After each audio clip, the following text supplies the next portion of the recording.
This Moose Belongs to Me, a story written by Oliver Jeffers.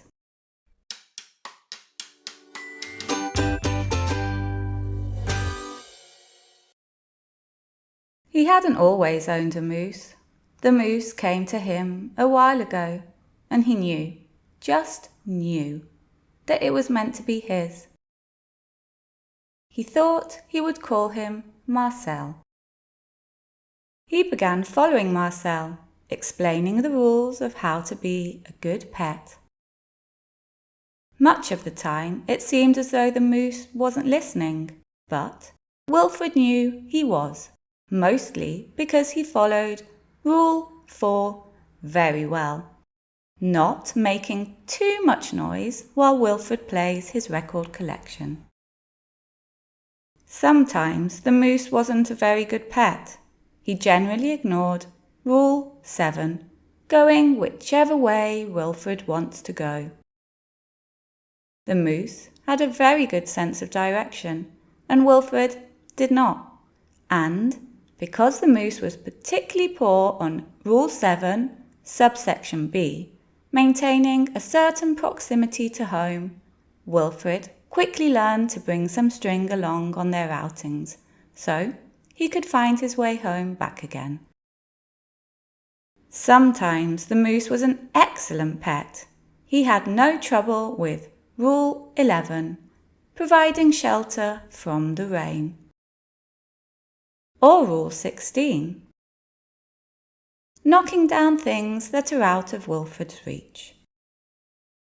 One day, as Wilfred discussed their plans for the coming year on a particularly long walk, he made a terrible discovery.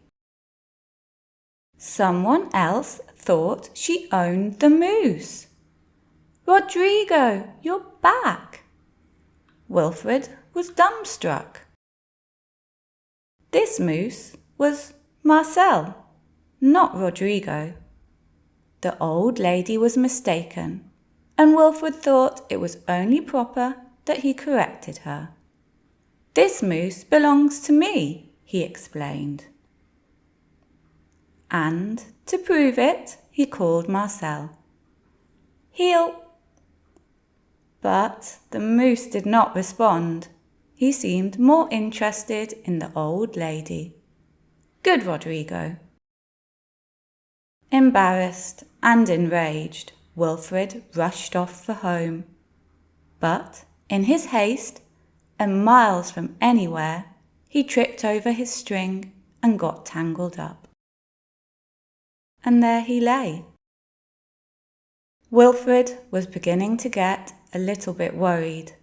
It was getting late, and the monsters would be out soon. He had just ruled out the last of his options. Could a penguin save me? Maybe a bear? Do I have a hammer? Do I have a chainsaw? What if there was a thunderstorm? What if a fish came and saved me? When along came the moose and performed Rule 73 brilliantly, rescuing your owner from perilous situations. All was forgiven, and perhaps Wilfred admitted he'd never really owned the moose anyway.